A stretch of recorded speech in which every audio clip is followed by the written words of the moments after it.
I believe the war on pot was specifically a war on black people.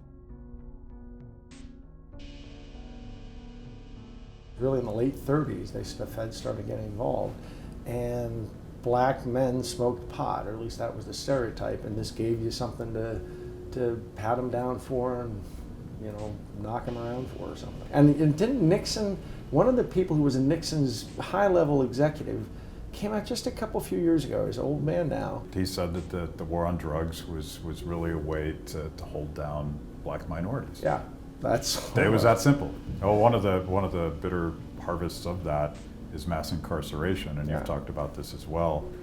The idea that we put a lot of young kids, particularly black kids, in jail for a non-violent offense, and then they become institutionalized, they become part of that criminal community. What do we do about that? Well, first of all, I tend not to believe that victimless crimes are crimes if things are consensual, and I think about half the people in prison.